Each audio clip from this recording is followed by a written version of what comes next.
Shriram Samarth. 23 April. संतांनी लिहिलेले ग्रंथ हे त्यांच्या मृत्यूपत्रासारखे आहेत. संतांना ग्रंथ लिहिण्याची मुळीच हौस नसते. नाईलाज म्हणून ते ग्रंथ लिहित असतात. तुम्हाला असे वाटते का की नाथांनी आणि समर्थांनी ज्ञानेश्वरीची पारायणे करून नंतर आपले ग्रंथ लिहिले? त्यांचे ज्ञान स्वतंत्र असते आणि ते साक्षात भगवंतापासून आलेले असते. त्यामध्ये अर्थात मागील ग्रंथकारांनी सांगितलेल्या काही गोष्टी येणारच. संतांनी लिहिलेले ग्रंथ हे त्यांच्या मृत्यूपत्रासारखे आहेत. आपले मुलगे चांगले वागतील अशी ज्या बापाला खात्री वाटते तो कशाला मृत्यूपत्र लिहिल? तशी ज्याला खात्री नसते तो नाईलाजाने मृत्यूपत्र लिहितो. त्याचप्रमाणे संतांनी हौसेने किंवा विद्वत्ता दाखविण्यासाठी ग्रंथ लिहिलेले नाहीत, तर आपल्यासारख्या जड जीवांचे कल्याण व्हावे ही तळमळ त्यांना होती म्हणून त्यांनी ग्रंथ लिहिले.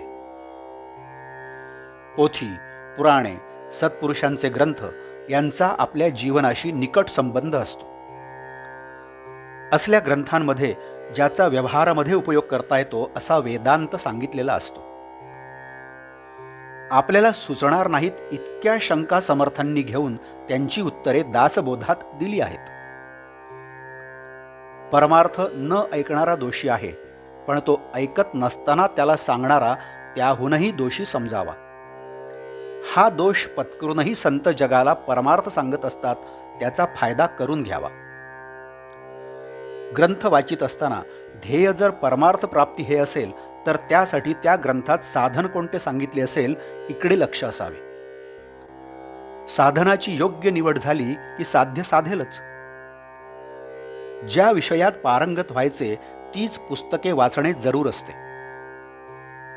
आमचे उलट होते. गणित विषय घेतो आणि वाचतो कादंबऱ्या, मग गणितात पास कसे होणार? परमार्थ हेच जर ध्येय असेल तर संतांच्या ग्रंथाचाच अभ्यास करावा, त्यांचेच श्रवण मनन करावे. आपण आपले मन भगवंताच्या चरणावर चिकटवून ठेवावे आणि देह प्रारब्धाच्या प्रवाहामध्ये सोडून द्यावा. कधी तो सुखात राहील तर कधी तो दुःखात राहील. कधी तो बरेच दिवस सरळ जाईल तर कधी तो मध्येच गचका खाऊन बुडायच्या बेताला येईल. पण त्याच्या कोणत्याही अवस्थेमध्ये आपला आनंद कायम टिकेल यात शंका नाही. आपल्या देहाकडे आपण वेगळेपणाने पाहायला शिकले पाहिजे. मन द्यावे भगवंताला आणि देह द्यावा प्रारब्धाला, म्हणजे हे साधेल. देहाचे सुखदुःख वरवरचे असावे, ते आत शिरून मनावर परिणाम करता कामा नये. भगवंताच्या नामाने हे हमखास साधते, म्हणून अखेर नामाशिवाय गत्यंतर नाही.